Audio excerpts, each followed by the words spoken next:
오늘은 우리가 우리 교인 중에 황희 안수 집사님 계신데요.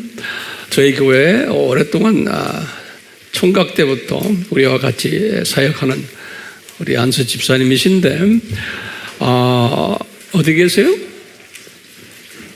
일어나 보세요. 수완증도 왔나? 수완증도 저기.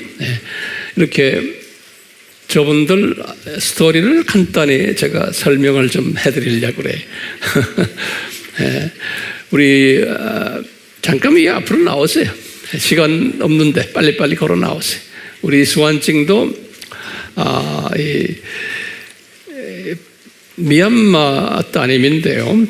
미얀마 따님인데 우리 미얀마에 25년 전부터 우리 미얀마에 들어가서 미얀마가 아주 어려울 때예요. 쭉 이렇게 이쪽으로 와. 어려울 때 저희들이 가서 신학교를 운영을 했어요. 그때만 해도 참 외국 사람이 들어가기도 힘들고 엄청 어려울 때인데 그 동네에 이제 제가 자주 다녔어요. 그래서 우리 신학교를 운영했는데 우리 신학교가 이제 한 30여 명이 다녔어요. 여러 족속들이 모여서.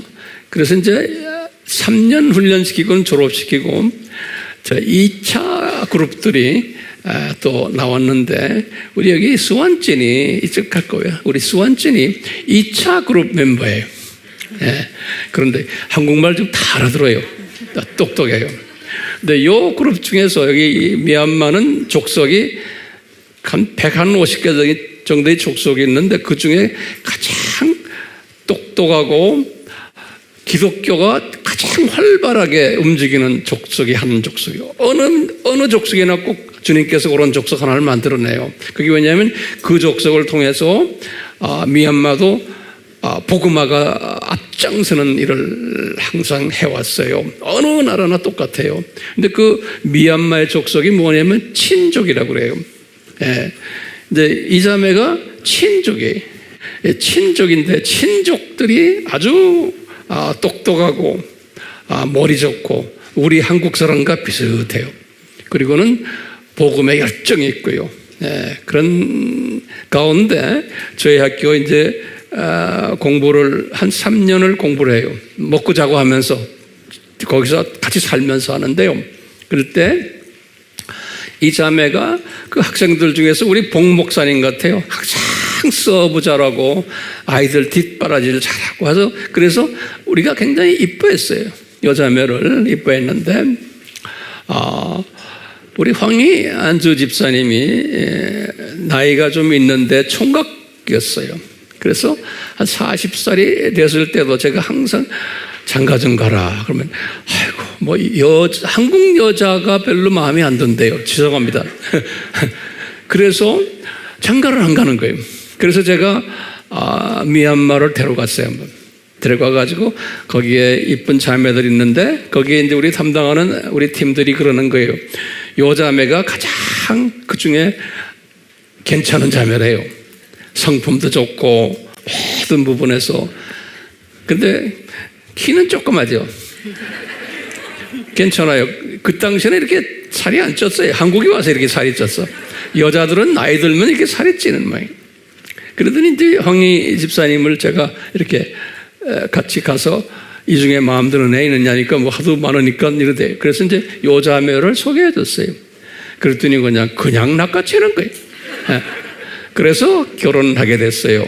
그래서 이제 한국에 데려와 가지고 여기서 이제 이 장소에서 결혼식하고 그리고는 이제 그랬어요. 이 황희 집사님이 하도 우리가 이제 선교하니까 이 미얀마의 선교사로 이제 일하기 시작을 했어요. 우리가 안수 집사님이시지만 선교사예요. 그래서 이제 미얀마로 자주 들어가고 여기도 자주 들어가고 해서 들어가서 미얀마 분들에게 우리 아바팀을 만들어서 공부 가르치는 모습을 사진 몇 개를 보시길 바라요. 한번 봅시다.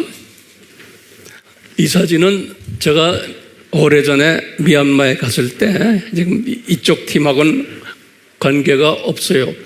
미국의 우리 안성용 목사님 팀과 거기에 이제 하워드 우리 안수 집사님이 있어요. 이 팀들이 미얀마에 갔을 때 찍은 사진이. 그때 제가 젊었죠? 근데 왜 머리가 왜 허연지 모르겠어요. 이제 이 팀들이, 이것은 뭐냐면 제가 미얀마에 가서 여기저기에서 뭐 세미나를 뭐 엄청 많이 했는데요. 그 세미나 중 한 장면이, 여기도 마찬가지예요. 이 저 북쪽 미친나 쪽에 올라가서 할 때 지금 사진인데, 제가 올라가면 보통 한 600-700명에서 많을 땐 1,500명이 모여요. 그렇게 갈급해서 공부하는 그 모습들인데요. 여기 지금 잠깐만요. 이 사진 잠깐만. 여기에 지금 앉아있는 요 세 분은 보통 여자분들이 아니에요. 요 가운데 앉아있는 요 분은 자기 어머니와 같이 우리 미얀마의 저 북쪽 미찌나의 신학교에 땅을 내놓고, 그리고 건물 짓는데 온 가족이 덤벼서 그 물질에 그 헌신을 했고, 이런 세미나 할 때마다 비용이 많이 들어가는데 이런 걸 뒤에서 다 대는 앞장서는 여자가 요 여자분이에요. 그리고 요 여자분의 오른팔 왼팔들이, 여기에 지금 그런 그 분들이 돼서요, 굉장히 소중한 분들이, 지금까지 그래요. 한 25년을 우리가 이렇게 교제하면서 같이 하는 그룹이에요. 그 다음에 이제 이게 우리 책들 나눠주고, 보통 이 세미나 할 때 한 600명 정도 모여서 하는데 대부분이 사역자들이, 주일학교 선생님들, 또 전도사님들, 또 부목사님들, 목사님들, 이런 분들인데 저 중에 한 절반 가까이가 요 친족들이에요. 요 친족들. 친족들이에요. 그 다음에 또 봅시다. 여기 이제 우리 지금 요 부부가 성경 공부 가르쳐 주는 장면이. 그 다음에 또 보세요. 여기 똑같아요. 성경 공부 가르쳐 주는 장면들이고요. 여기도 마찬가지인데, 저기에 우리 학교 졸업생들이죠. 저기 저 체크무늬 입은 저 사람은 버마 사람인데, 버마. 그러니까 버마 사람은 거기에 주류 민족인데 예수 믿는 사람들이 많지가 않아요. 버마 사람들은요. 근데 저 형제가 콜이라고 그래요. 이름이 콜이라고요. 한 20년 전에 우리 아미센터에 와가지고 여기에서 한 5년을 먹고 자고 하면서 공부를 해가지고 우리 목사님이 된 분이에요. 거기서도 지금 사역을 열심히 하고 있어요. 그러니까 이분 만나기 전 이야기예요. 아주 저기도 체크무늬 입은, 그 다음에 나머지들은 다 우리 학교 출신들이에요. 리더들이에요 지금요. 여기도 그 그룹들이고, 설명이 좀 길어지면 안 되니까 여기도 다 우리 이 팀들의 그 하나의 자국들이에요. 여기 지금 여기도 그런 것 같고요. 유년주일학교 학생들 있죠. 이 나라도 미국이나 영국식으로 해서 부모님들이 아이들을 데리고는 같이 예배드리는, 그런 우리나라도 그 전통들이 있었잖아요. 그 전통이 그대로 흘러가고 있어요. 이렇게 보시면, 여기 지금 여기 누구죠? 수완증이 통역하는 거지. 누가 설교하는 거예요? 인천의 목사님. 오케이. 그래서 이제 한국말을 이렇게 통역을 해주는. 그러니까 이게 보통 자매가 아니에요. 한국말을 통역을 해요. 자, 그 다음에 이 자리에서 우리 이 두 부부가 결혼하는 장면이, 이쁘죠?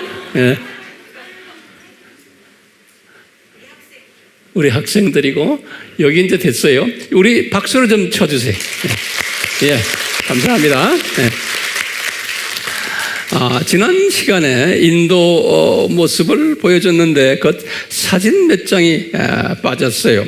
거기 우리 차현철 선교사님과 그 부인 자스민, 그 아들 건루하고 또 민우라고 있어요. 그 사진 잠깐 좀 보세요. 참고로 여기가 이제 이 보세요. 지금 요 사모님이요. 저 자매가 보통 자매가 아니에요. 내가 이야기했죠?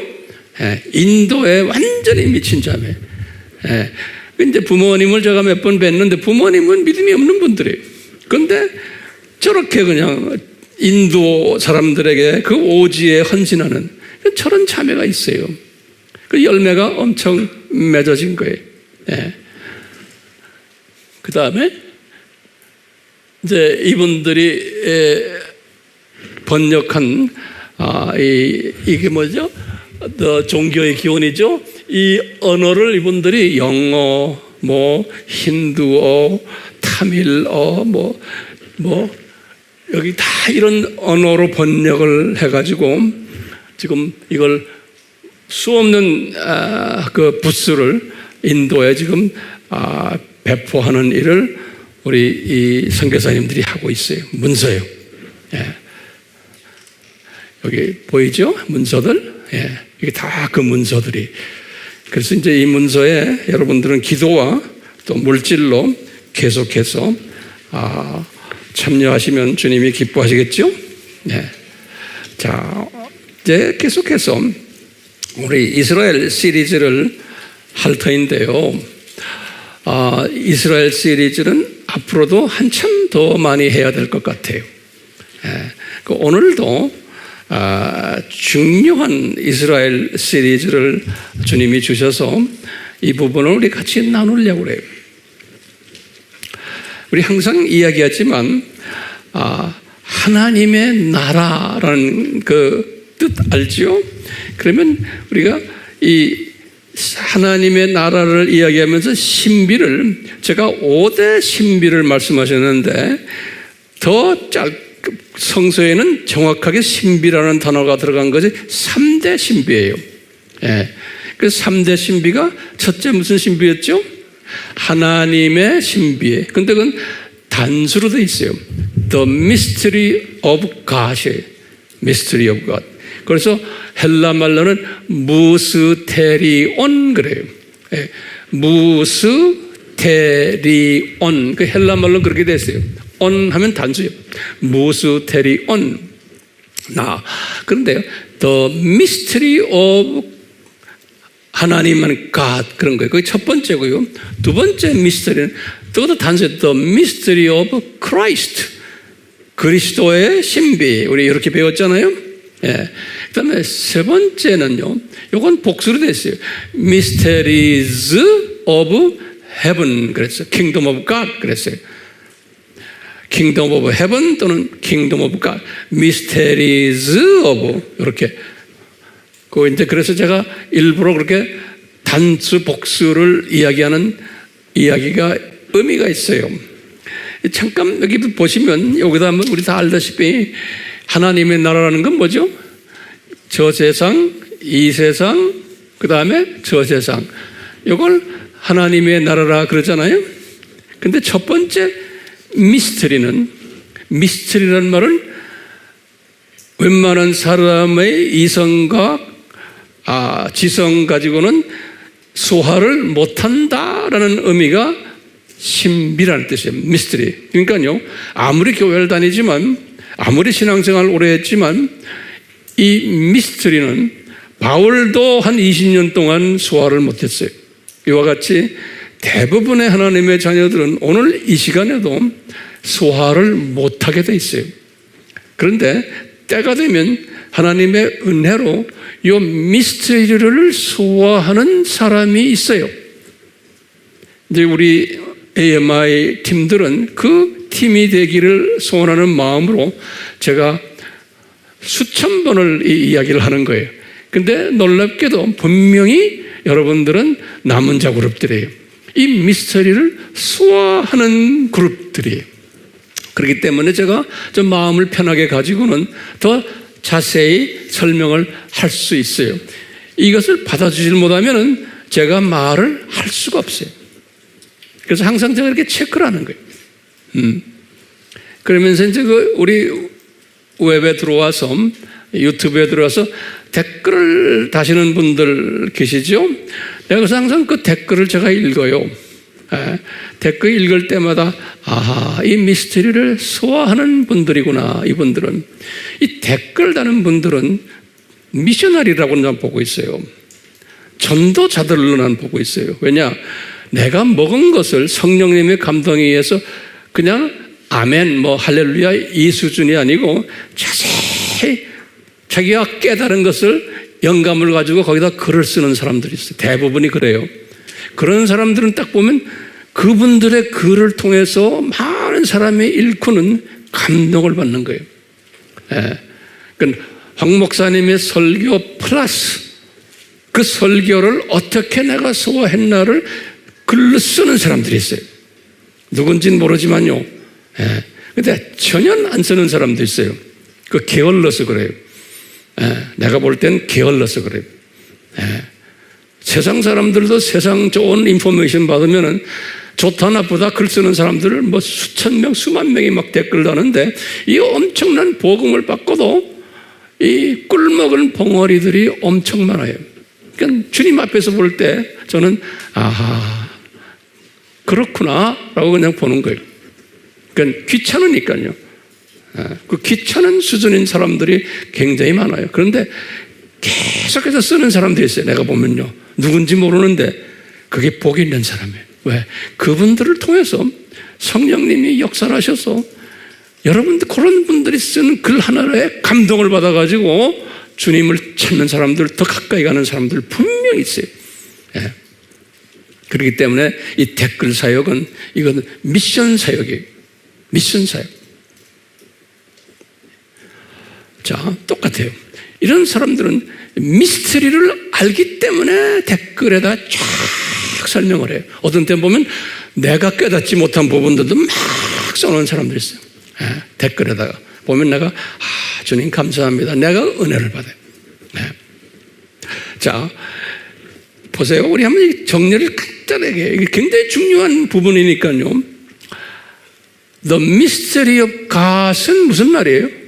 첫 번째 미스터리, 단수로 하나님의 신비는 무슨 말이에요? 그럼 뭐예요?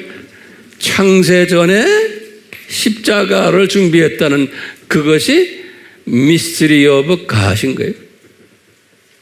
그렇죠? 두 번째 미스터리는 미스터리 오브 크라이스트. 미스터리 오브 크라이스트는 이것도요, 창세전에 유대인들이 예수님을 보지 못하도록 눈이 감겼다 라는 미스터리, 눈을 감기게 만들어 놓으셨다. 그것이 뭐예요? 미스터리 오브 그리스도, 그리스도의 신비다. 에베소서 3장 4절에.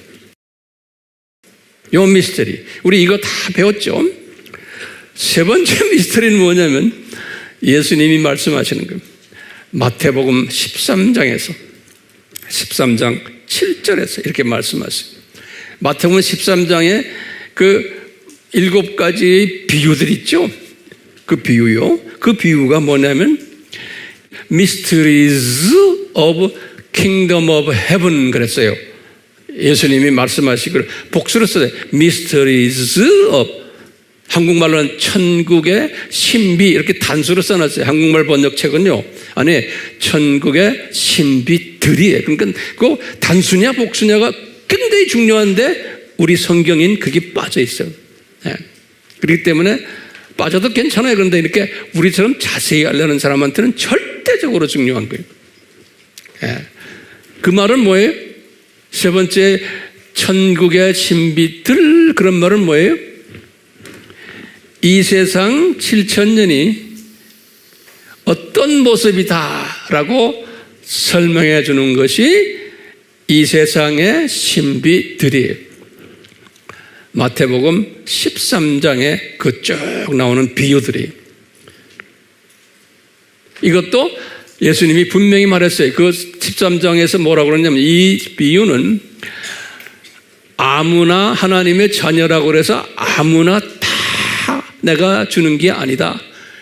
그러면서 제자들에게 그러는 게 너희들에게만 눈을 뜨게 하고 귀를 열게 해서 이것을 소화할 수 있게 내가 준다. 다른 사람은 아무리 하려도 안 된다. 이렇게 예수님이 말씀하셨어요. 예.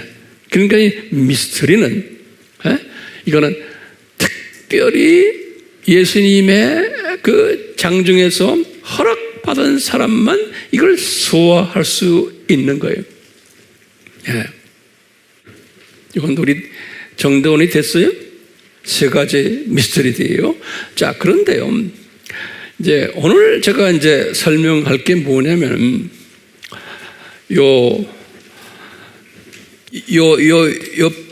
요때가 아담이죠. 아담이 4,000년이죠. 아브라함이 언제예요? 2,000년이죠. 예, 아브라함. 요 2000년 될 때 예수님께서 여호와께서 아브라함을 부르셨잖아요. 그리고 뭘 줬어요? 아브라함에게 아브라함의 복을 줬죠. 기억나세요? 아브라함의 복. 그게 이제 우리 지난 시간에 공부했지만 요 아브라함의 복은 뭐죠? 창세기 12장 2절과 3절이죠. 창세기 12장 2절과 3절이에요. 그럴 때 2절은 조교팀의 복이고, 다시 말하면 아브라함아 네 후손들이 이 창조목조 학교에서, 이 7,000년 창조목조 학교에서 학생들을 위해서 조교 역할을 하는 일을 할 거다. 그게 너에게는 복이라는 거예요. 복. 오케이? 조교팀의 복이에요. 그 다음에 3절은 뭐냐면 네 씨 중에서 한 분이 나오는데 그분이 예수님이다. 그분을 통해서 이 예정된 하나님의 자녀들이 다 구원받는 거란다.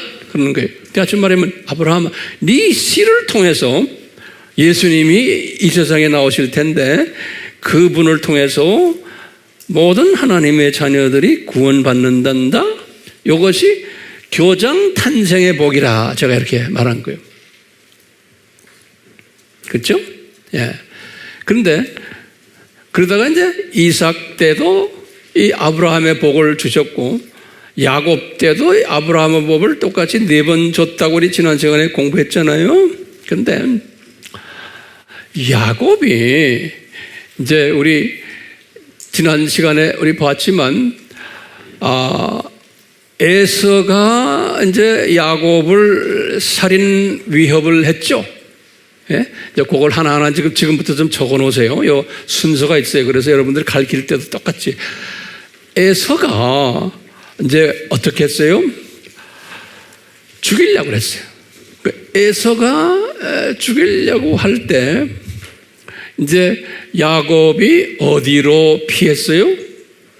외삼촌 라반이 있는 하란으로 피하는 스토리죠. 예. 그럴 때 이삭이 그 아들에게, 야곱에게 아브라함의 복을 내려줬어요. 아브라함의 복을 그때 우리 지난 시간에 봤어요. 그럴 때 이삭이 아브라함의 복을 내려줬을 때 이삭이 그 아브라함의 복이 저 조교팀 복, 교장 탄생 복이라고 믿었겠어요? 내 생각에는 전혀 그런 아이디어가 없었다고 저는 보고 있어요. 그렇지만 그냥 한 거예요. 아브라함의 복을. 예. 그렇기 때문에 요 야곱은 아버지한테 받은 요 아브라함의 복을 항상 끼고 있는 거예요. 끼고 있는 거예요. 우리가 그 이야기를 지난 시간에 드리고 공부했어요. 오늘은 거기에서 지금 우리가 한 단계 좀 업그레이드 해가지고요. 저 아브라함에서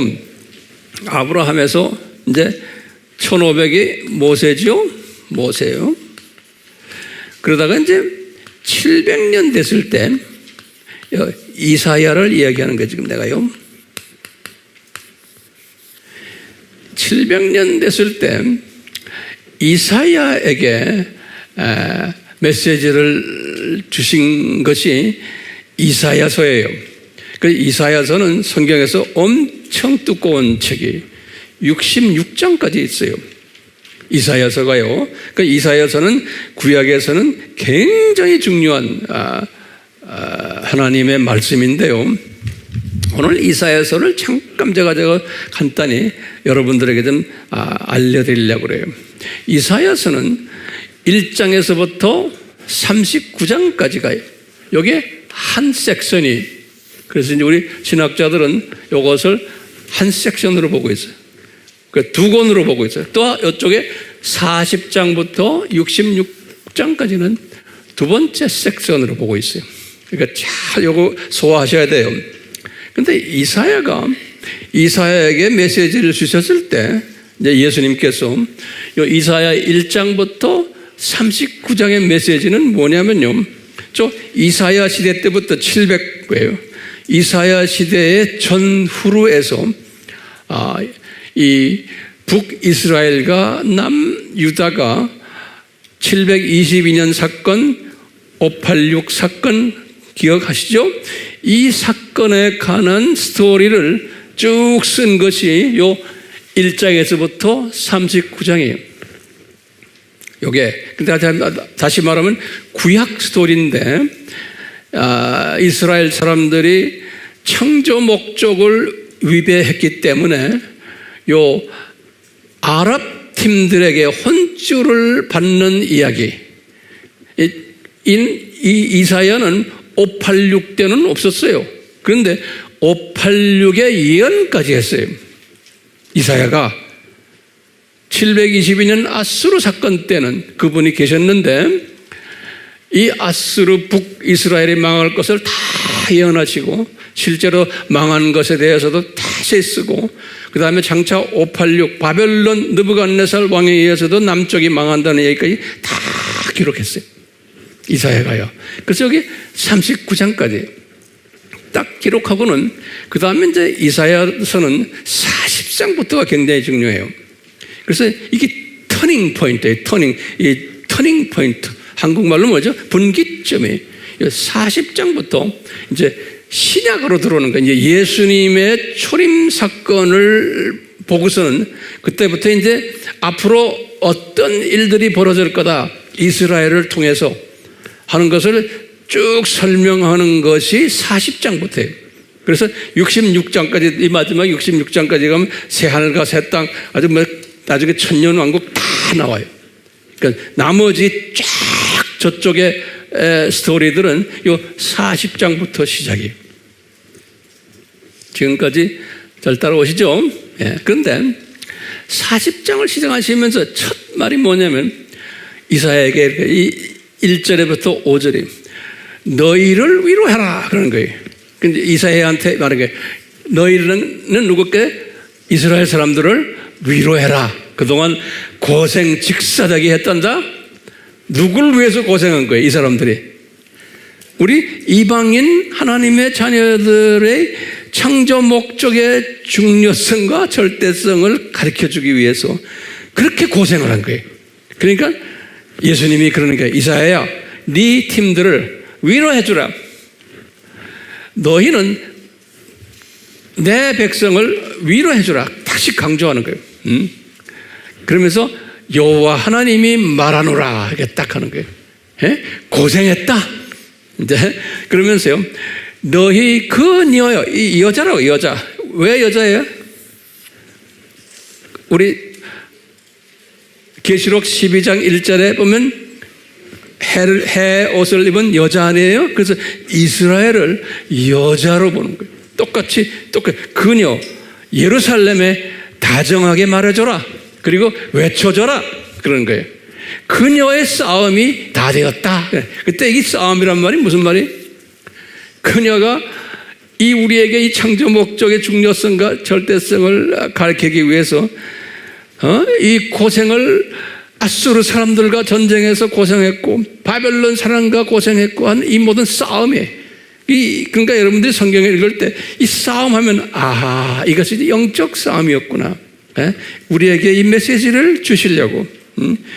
그러면서 이 그녀의 죄악들을 내가 다 용서해 줬다는 거예요. 용서하셔야죠. 예. 그리고는 이 광야에서 외치는 자가 이제 나타날 거라는 거예요.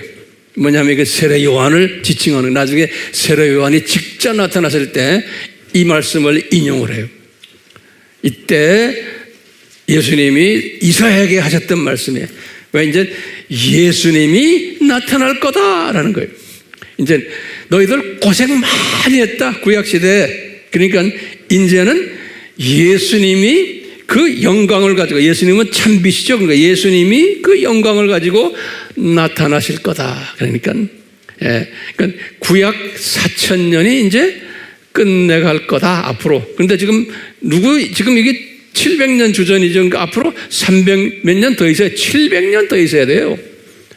그렇지만 이 큰 디자인을 가르쳐 주시는 거예요. 이 디자인을. 제 말 잘 따라오세요? 예. 그러시거든요. 요 40장에서 제일 마지막 절이 31절이에요. 요 40장에서. 요 유명한 절이에요. 이 말씀을 제가 드리려고 이렇게 내가 설명하는 거예요. 마지막 40장의 마지막 절에다가 결론을 내렸어요. 그런데 이 마지막 절 전에 이제 집에 가서 성경을 보세요. 뭐라고 써있냐면, 이 여호와가 내가 너희들에게 지금 이런 어려움을 주면서 이 고통을 주는데 내가 누군지 아느냐? 그런 거예요. 내가, 이사야 적어라. 그러니까 이사야가 적는, 나는 창조자다. 그러는 거예요. 그래서 모든 인간 역사를 내가 다 주관하는 자고, 너희 피조물들은 먼지보다도 못한 존재들이다.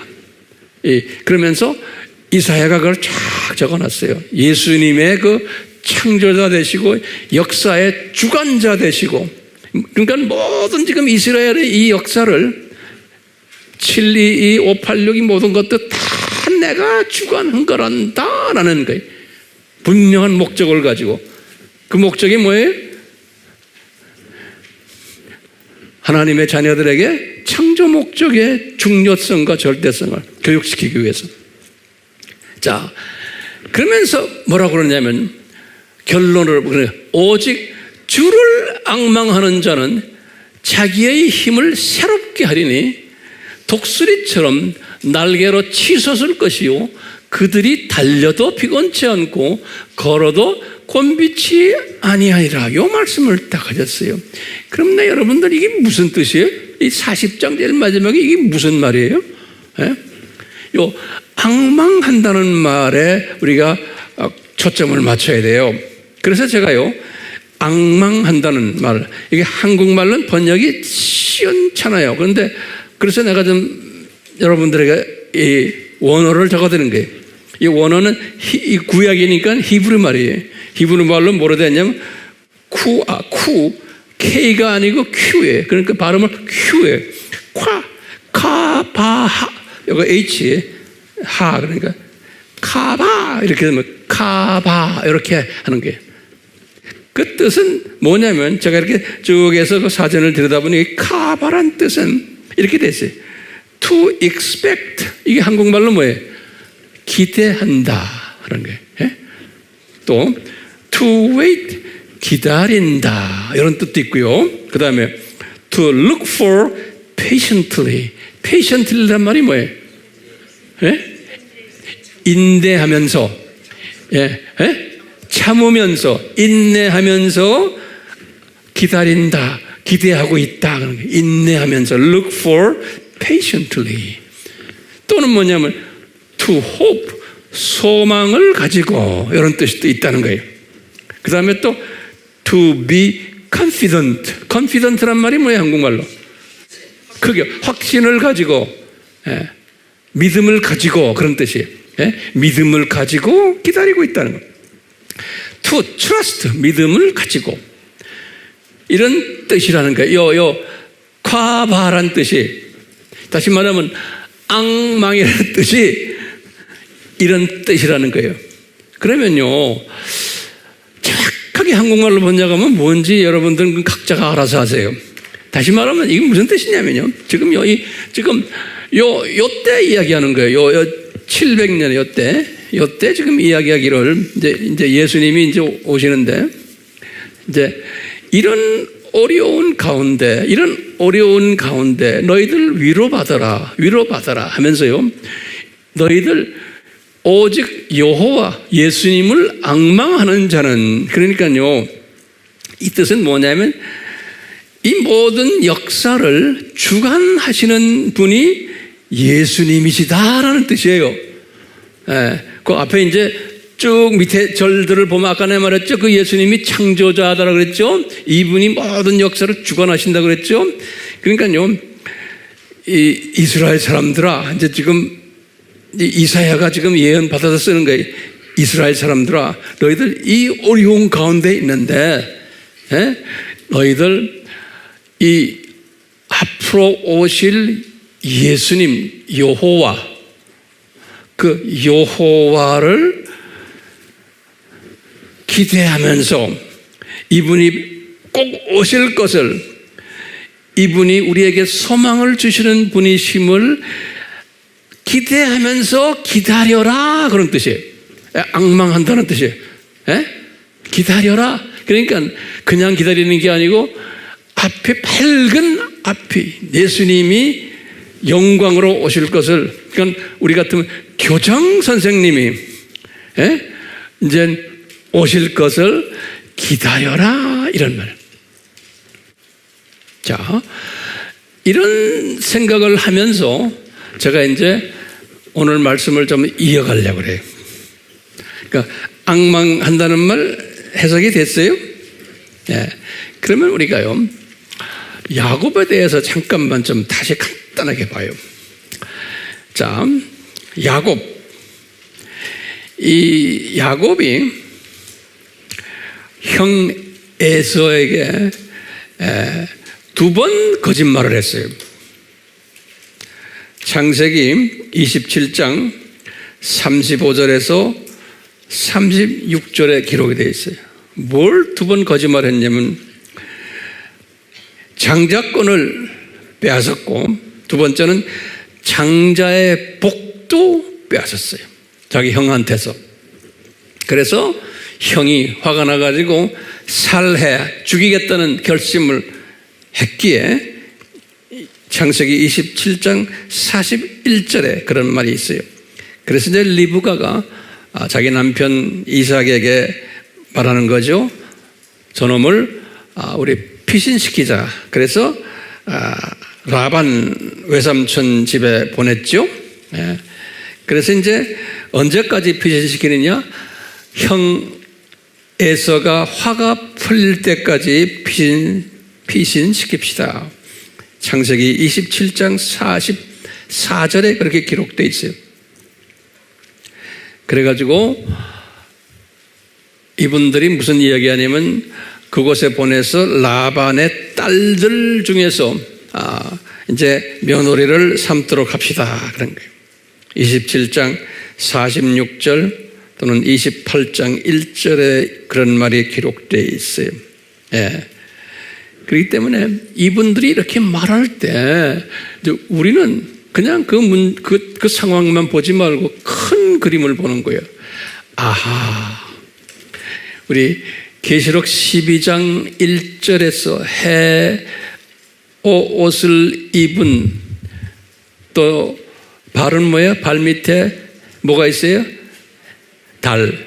그 다음에 12별의 면류관, 12지파를 이야기하거든요. 그러니까 이런 창세전에 요한에게 보여주셨던 이 이스라엘 여자의 모습이, 창세전에 디자인한 거예요. 이스라엘의 모습을. 그러니까 이스라엘의 그 모습이 우리가 지난 시간에 했죠. 뭐냐? 바벨론 종교를 믿을 거다. 그러면서 여호와도 섬기지만 바벨론 종교도 섬길 것을 창세전에 이미 그 모습을 보여준 거예요. 계시록 12장 1절에서. 그리고는 12지파가 거기에서 나올 것을 보여준 거예요. 그러니까 이 창세전에 벌써 12지파를 나올 것을 보여줬는데, 그것을 이루기 위해서 지금 누가 어디로 가요? 야곱이 지금 라반에게 가가지고 라반의 딸들과 결혼하고 또 거기에 여종들과 결혼해서 몇 아들을 만들어냈어요? 11명을 만들어냈어요. 그리고 딸 하나 디나를 만들고, 그리고 나중에 이제 베들레헴에 와가지고 라헬이 마지막에 베냐민을 출산시키고는 산고로 이제 라헬이 죽어요. 그러니까 정확하게 12별들을 만드는 일, 그러니까 창세전에 이 12별이 있어야 되는데 이 12별을 만드는 일을 하기 위해서 보니까 에서가 저렇게 됐고 에서가 죽이려고 그러고 그래서 라반한테 보내고 무슨 이 프리 디자인된 것이 하나하나 이루어지는 과정인 거예요.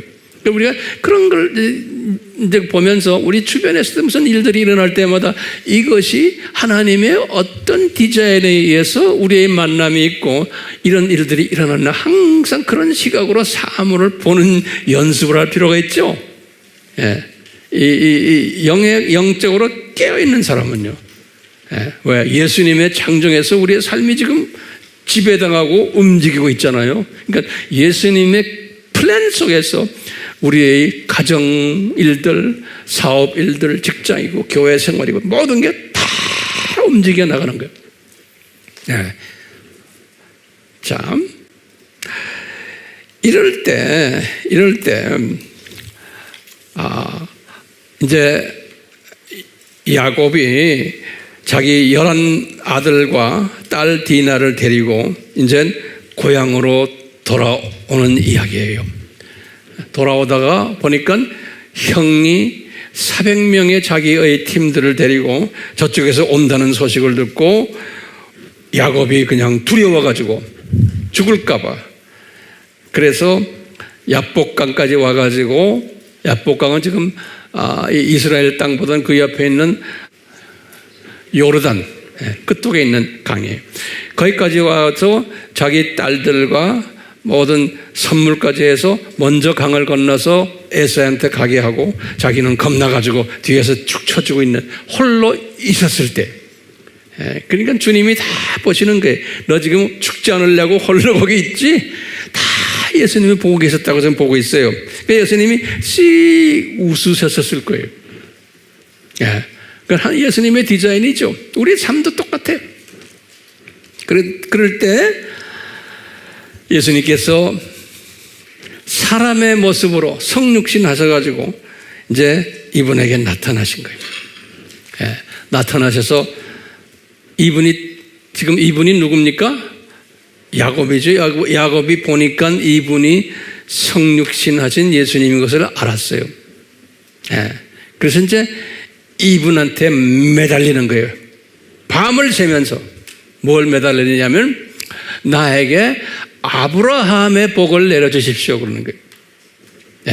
복 주십시오 그러는 거예요. 그러니까 우리가 보통 말하면 복이라고 그러니까 뭐 이 세상에 이런 복이 아니에요. 이건 아브라함에게 내렸던 복을 내가 이미 2번 받았는데 지금 또 좀 주십시오 그러는 거예요. 그러니까 확인해 주십시오. 그러니까 예수님께서 주셨어요? 안 주셨어요? 안 주시고는 그걸 달라고 이분이 막 예수님한테 보채 쌓는 거예요. 밤을 새면서 보채 싸니까 예수님이 안 주시고는 너무나 보채 싸니까 환도뼈를 그냥 때리면서 거기 힘줄이죠. 심줄을 그냥 부스러 버렸어요. 그래서 쩔름배기가 돼버린 거예요. 이렇게 해도 끝까지 이 아브라함의 복을 달라고 막 보채 쌓는 게 이 야곱인 거예요. 32장 창세기 보면 쭉 그 스토리가 나와요. 그럴 때 날이 샜어요. 아직 그 복을 받지를 못했어요. 그러니까 날이 샜는데도 계속해서 이 복을 달라고 보채 썼는데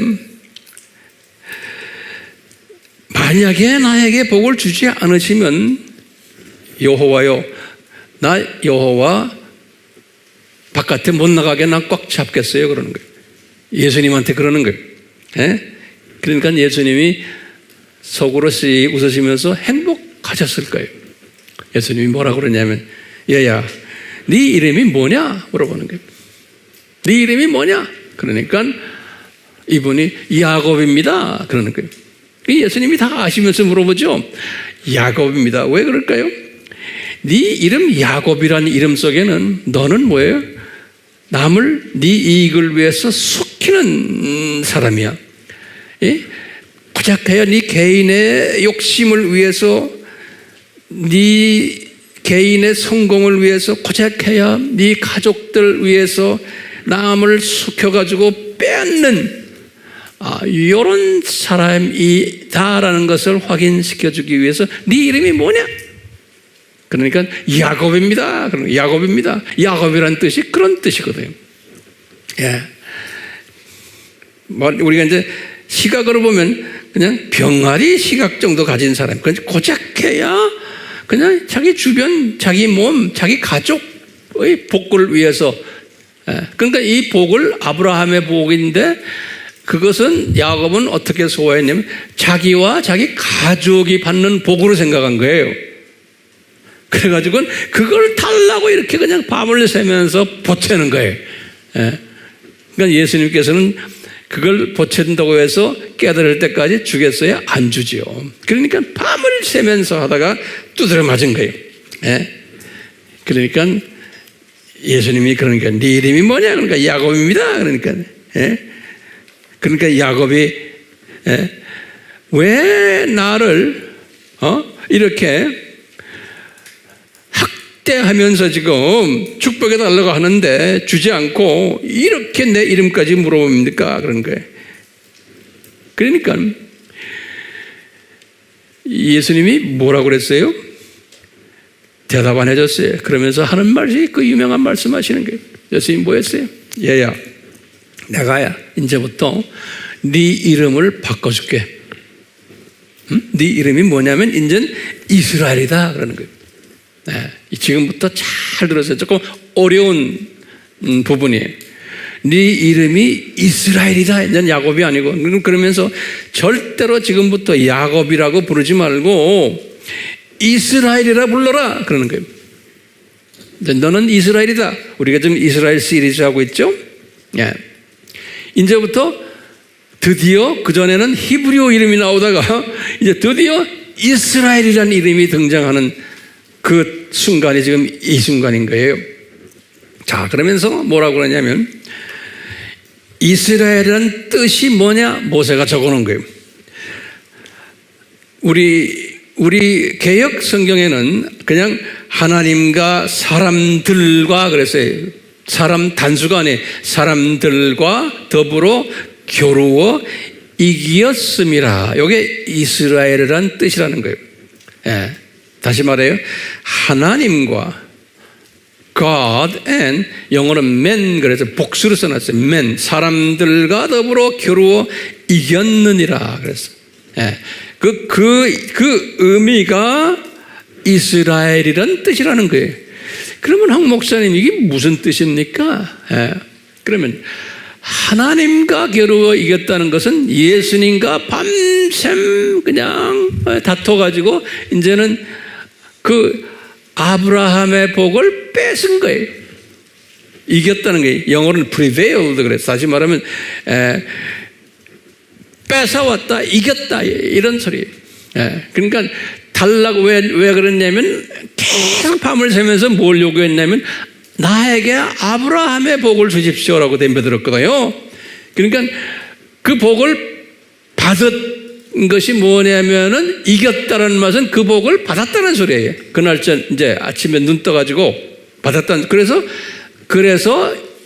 그 뜻이 이스라엘이라는 거예요. 그러니까 이스라엘이라는 뜻은 뭐냐면 저 양반이 이 예수님에게 보채가지고 아브라함의 복을 받았다 그런 소리래요. 그게 이스라엘이라는 뜻이에요. 그런데 예수님에게만 한 것에는 사람들과 더불어 그랬어요. 하나님과 사람들과 더불어. 이건 우리가 어떻게 해석해야 되냐면, 사람들이 도대체 누구와 하고 싸움을 해서 이걸 받아냈다는 소리예요? 아브라함의 복을. 그럴 때 보면은 이삭과도 보채가지고 받은 걸 보고요. 리브가도 그렇고, 특히 라반의 그 외삼촌한테도 해당이 되고, 특히 에서의. 그러니까 이분들이 받아야 할 아브라함의 복을 자기가 뺏어왔다는 소리나 마찬가지. 그러니까 사람들 것을 자기가 다 뺏어왔고, 하나님으로부터 예수님으로부터 또 받아왔고, 그러니까 사람들이 받을 것을 자기가 다 뺏어왔고, 예수님이 나에게 주실 것을 이 사람들에게 안 주고 나한테 다 이 복을 주셨다, 이렇게 보시면 돼요. 네. 근데 그 킹 제임스 성경에 보면은 그 앞에다가 이는 내가 통치자로서 하나님과 사람들과 더불어 겨루어 이겼다. 통치자라는 단어를 거기다 집어넣었어요. 근데 어떤 성경 원본에는 통치자라는 이야기 나오고 어떤 성경에는 그게 안 나와요. 그래서 여러분들에게 설명을 그 이상 제가 안 해드리려고 그래요. 우리가 쓰는 한국 개역에도 통치자라는 이야기 없어요. 자, 그럼 우리가 이제 한 가지 답이 나왔어요. 답이 뭐냐? 아브라함의 복이라는 게 다른 말로 표현하면 뭐라는 거예요? 이스라엘이라는 뜻이에요. 그러니까 이스라엘이라는 그 뜻이 그 속에는 아브라함의 복이, 그래서 아브라함의 복을 주십시오 하니까 예수님이 주께 하면서 네 이름이 이스라엘이다 그런 거예요. 됐어요? 그러니까 엄밀한 의미에서는 아브라함의 복과 이스라엘과 동의어라고 보시면 돼. 그러면 뭐냐? 다시 봐요. 우리 지난 시간에 봤죠? 아브라함의 복이란 건 뭐냐? 조교팀이 되는 복이고, 또 그 조교팀들 사이에서 교장 탄생하는 거예요. 그것이 아브라함의 복이에요. 그러니까 이스라엘이라는 그 단어 속에는 뭐가 들어있어요? 조교팀이다, 저 사람들이라는 거하고, 예수님이 거기에서 탄생하신다라는 의미가 복합적으로 되어 있는 게 이스라엘이라는 의미인 거예요. 우리가 히브리 의미는 우리 알았죠? 무슨 뜻인지. 자, 그렇기 때문에 이 이스라엘이라는 이 의미, 그래갖고 이스라엘이라는 새 이름을 바꾸는 이 예수님께서요, 이 분에게 나중에 또 한 번 이야기했어요. 너는 야곱이라는 이름을 절대 쓰면 안 된다. 앞으로 꼭 이스라엘은 이름만 써라. 그걸 또 당부한 이야기 있어요. 지난 시간에 제가 다 이야기했어요. 자, 이런 걸 우리가 놓고 몇 가지 제가 질문을 좀 던져보려고 그래요. 이 이스라엘이라는 이름을 이분에게 딱 주셨을 때, 이 말은 뭐예요? 아브라함의 복을 야곱에게 주셨을 때 예수님의 느낌은 어땠을까? 예수님의 느낌은 분명히 예수님께서 흐뭇해 하셨을 거예요. 예수님께서요, 뭐냐? 큰 그림을 우리가 보는 거예요. 이 순간에 이 이름이 이렇게 이스라엘이 되는 이 순간에 뭐가 성취되는 거예요? 예수님이 창세 전에 그 여자 생각나죠? 해 입은 여자? 창세 전에 해 입은 여자가, 창세 전에 그 여자가 이런 모습일 것을 이야기했잖아요. 요 여자가 이제 조교팀인데 어떤 모습으로 조교팀 하냐면 이 바벨론 종교를 섬기면서 혼쭐을 받는 이런 팀으로 만든 그 여자예요. 그렇죠? 계시록 12장 1절이. 그래서 그것이 창세전에 그 여자의 모습을 디자인했는데 이제 실제로 이제 그 여자가 이제 실제로 역사 속에서 등장하는 장면이 지금 요 이스라엘이라는 이름을 받는 그때가 실제로 역사 속에서 이제 왜냐? 이스라엘이라는 이름 속에는 요 양반이 이미 아들 12명을 좀 데리고 있는 거예요. 그 12지파를 이미 만들어가지고 딱 준비됐을 때 지금 이스라엘이라는 이름을 받는 거예요. 베냐민은 조금 후회지만 그러니까요. 이 말은 뭐냐면 12별의 면류관이 창세전에 디자인되어 있었는데 이것이 이제는 성취되는 이 순간이 지금 요 이스라엘 이름을 받는 순간이에요. 어려워요?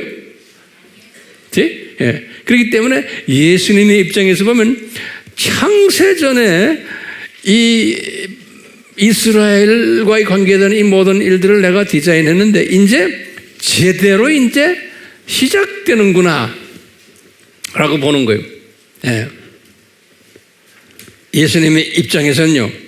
그렇기 때문에 예수님이 이분에게 이스라엘이라는 이름을 줬을 때 상당히 기분이 좋았었을 것 같아요.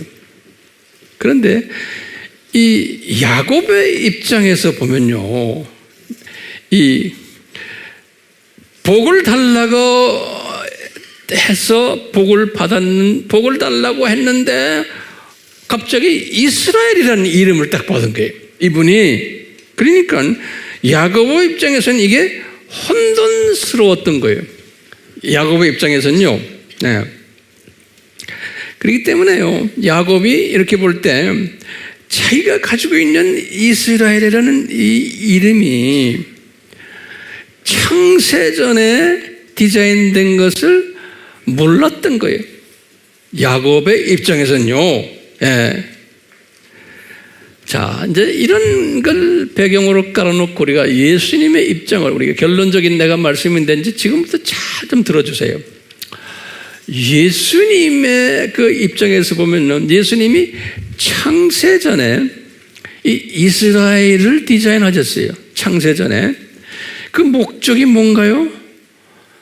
이 세상 학교, 7000년 이 세상 학교에 조교팀을 만들기 위해서 이스라엘을 디자인하신 거예요. 조교팀을 만들기 위해서요. 누구를 위해서? 장차 창조될 하나님의 자녀들에게 창조 목적의 절대성과 중요성을 교육시키기 위해서, 이 현장 교육을 시키기 위해서, 눈높이 교육을 시키기 위해서, 이 역기능적 교육을 시키기 위해서 이스라엘을 이미 창세전에 디자인하신 거예요. 그것이 계시록 12장 1절에 이미 기록되어 있어요.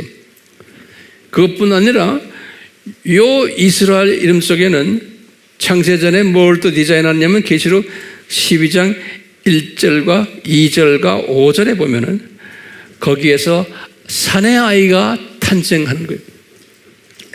예수님이 탄생하는 것이 창세전에 디자인이 되어 있는 거예요. 그리고는 우리 알다시피 창세전에 예수님이 십자가에서 죽으실 것도 거기에 다 숨겨져 있는 거예요. 그러니까 이스라엘이라는 이름은 그 안에 하나님의 신비도 숨겨져 있고 그리스도의 신비도 이스라엘이라는 이름 속에 다 숨겨져 있는 거예요. 예. 누구를 위해서요? 우리를 위해서인 거예요. 예. 그러니까 이분은요, 예수님이 이런 그 플랜을 짜시고는 지금 이분을 만나가지고 이것을 쭉 설명해 주는 거예요. 지금 이 야곱을 만나가지고 예수님이요. 자, 그런데 저는 이걸 쭉 묵상하면서 뭘 봤냐면, 아하, 예수님의 그 집요하신 성품을 제가 깨달았어요. 예수님의 집요하심. 이게 무슨 말이냐면요, 삼위 하나님이 창세전에 이렇게 창조 목적 학교를 만들어서 훈련시킬 때 조교팀을 하나 만들어가지고 더 학생들이 제대로 공부할 수 있게 현장 교육시키기 위해서 플랜을 짜서 그 조교팀을 만드는 과정이 아브라함을 부른 거고, 지금 구체적으로 야곱에게 지금 이스라엘 이름을 주는 거예요. 그래서 12자녀가 나오게 하네요, 거기에서요. 그러니까 아주 그냥 예리하게 아주 구체적으로 이분은 창세전에 디자인했던 것을 지금 집요하게 이루시는 예수님의 모습을 제가 볼 수가 있어요. 집요하게. 이 뭐냐면 이 학생들에게, 우리에게 창조 목적이 얼마나 중요하다는 것을 가르치기 위해서 이 교육 학교를 만들어서 교육시키는 데 있어서 이 조교팀이 얼마나 필요하고, 조교팀이 있으면 더 깨끗하게 확실히 창조 목적을 공부할 수 있기 때문에.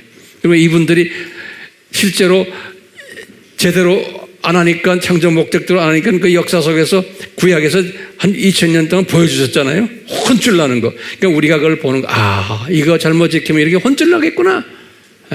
우리가 배우라고. 그런데 이런 교육 방법을 예수님께서 집요하게 이것을 수행하시는 예수님을 우리가 볼 수 있어요. 그뿐만 아니라 이분은 목표 지향적인 분이심을, 그러니까 이 본인이 목표를 세워놓고는 끊임없이 이 목표를 향해서 여러 가지 방법을 지금 이렇게 사용하시면서 이 목표로 달려가고 있는, 조교팀을 만들어서 훈련시키기 위해서 지금 이분과 밤샘 그냥 다투기도 하시고, 그러면서 이스라엘 이름도 그래서 주시고, 이 목표 지향적이고, 또 우리 예수님이 보면 상당히 끈기 있으신 분이다. 중간에 포기하거나 바꾸시거나 하지 않으시는 분으로 이렇게 우리 눈에 보이는 거예요. 그뿐 아니라 아주 적극적이신 분이세요. 이 하나님이 인간으로 내려오셔서 직접 적극적으로 이 일을 우리에게 눈높이로 수행하시는 분. 이런 그 예수님의 그 성품이에요. 이런 성품을 비슷하게 닮은 사람이 누구냐면 내가 볼 때 야곱이에요. 그러나 주님께서는, 예수님께서는 자기의 이 성품을 어느 정도 닮은 사람을 골라낸 거예요. 야곱 같아요. 골라낸 것보다는 그렇게 만든 것 같아요. 야곱이 너 내가 가지고 있는 이런 성품을 가져야지만 내 뜻을 이룬다.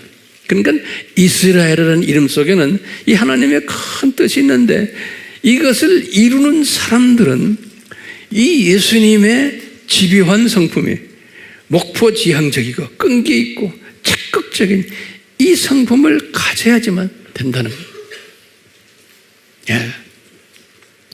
그렇기 때문에 우리가 결론적으로 말씀드리면, 우리는요 야곱보다 더 복 있는 사람이요? 아니요? 그래요.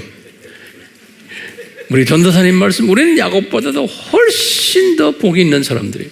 왜 그러냐면요, 야곱은 시각이 참새 시각도 아니고 내가 볼 때는 병아리 시각자였어요. 왜냐하면 이분은 이 창조 목적 학교 7000년을 이스라엘은 이름을 받았지만 보지를 못했어요.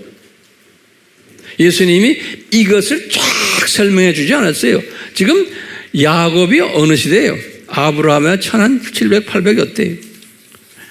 이분이 이 엄청난 메시지를 받았지만, 이스라엘이라는 이름도 가졌지만 그 주변만 봤지 이 전체를 보질 못했어요. 보았어요? 못 봤어요.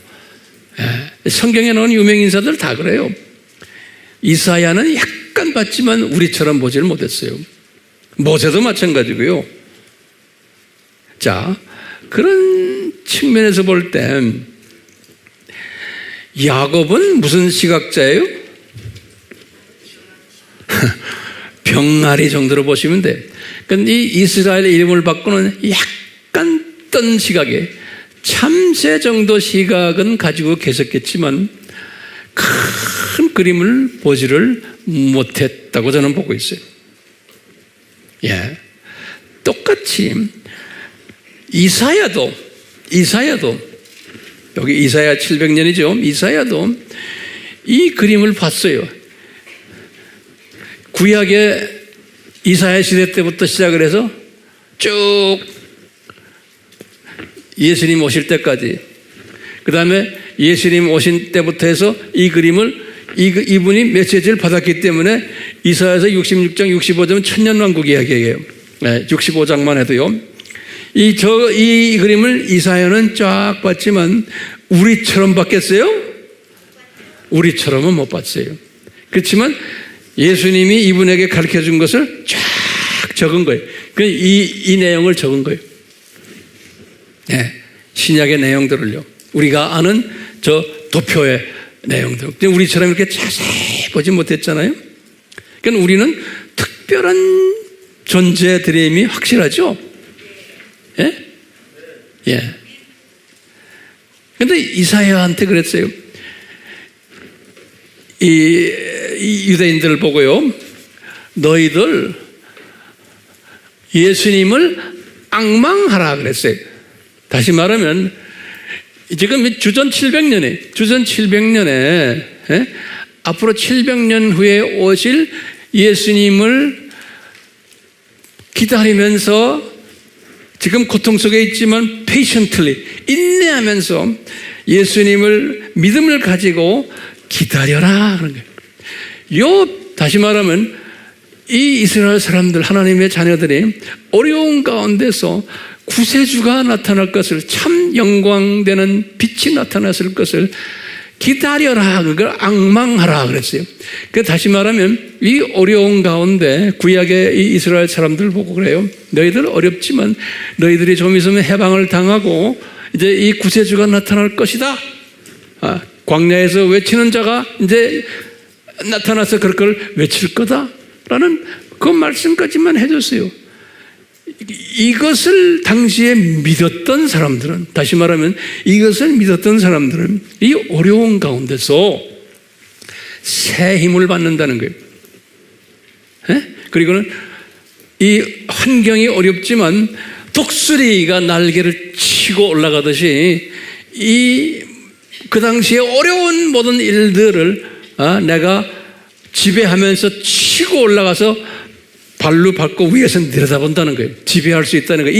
이 비전을 가진 사람은.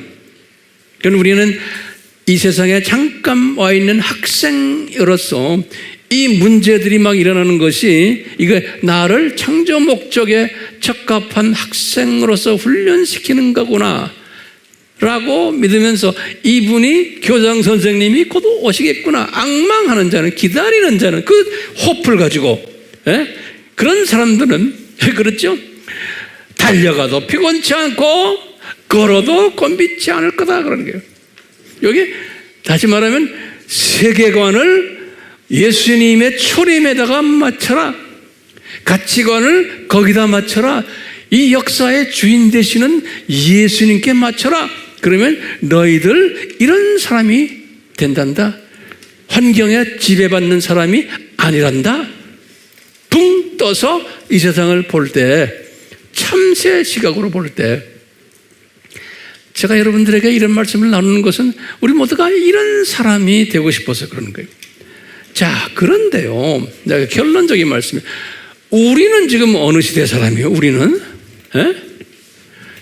지금 예수님이 지금 재림에 오시는 이 시대 아니에요?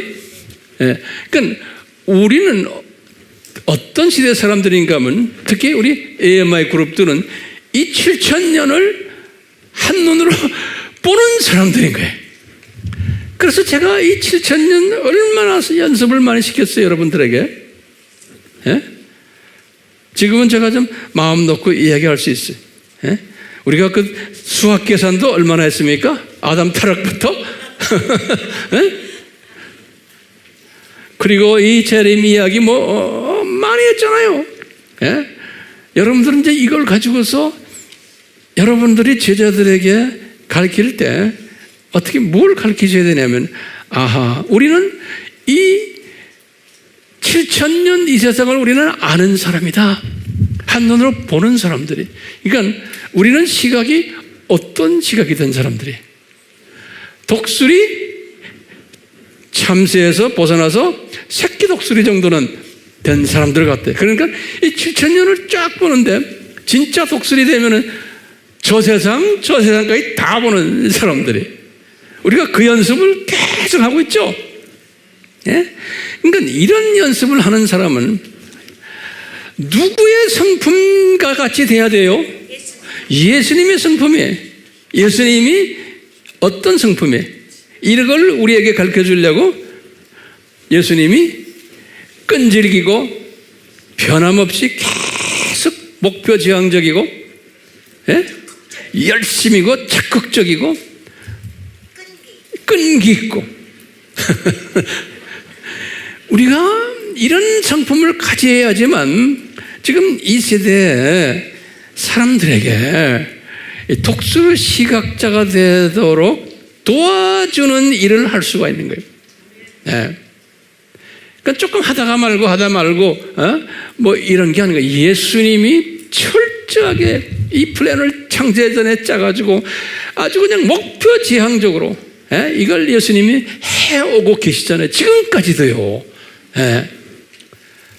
그 예수님을 항상 묵상하시면서 아하, 나도 이렇게 해야겠구나. 그래서 이런 세계관을 가진 사람은 내가 히브리인이구나, 나그네구나, 여기에 내가 학생이구나, 이 히브리인 사상이 강해지고요.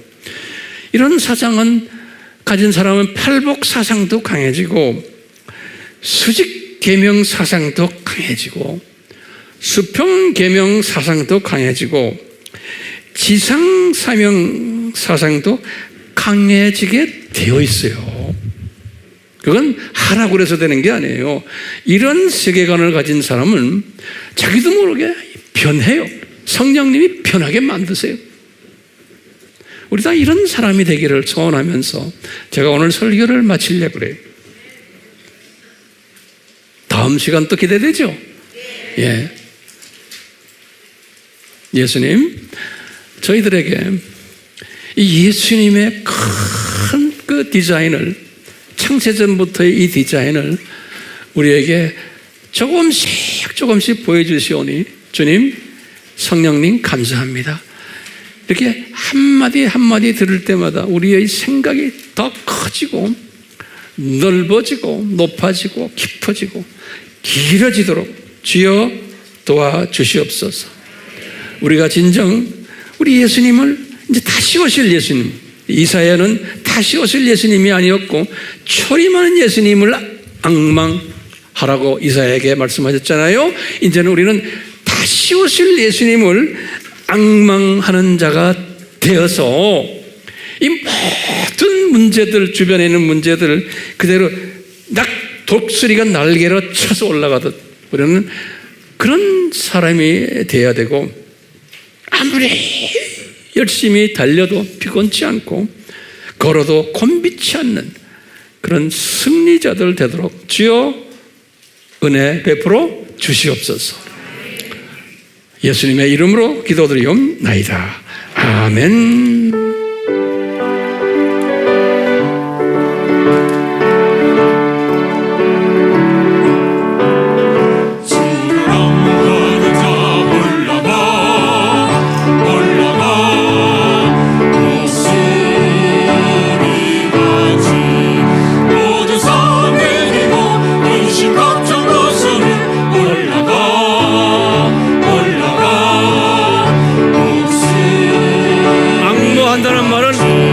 기다린다는 뜻이에요. 인내를 가지고 기다리는 거예요.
이 예수님의 재림을 앙모하는 것은 이미 창세전에 디자인된 하나님의 디자인이에요.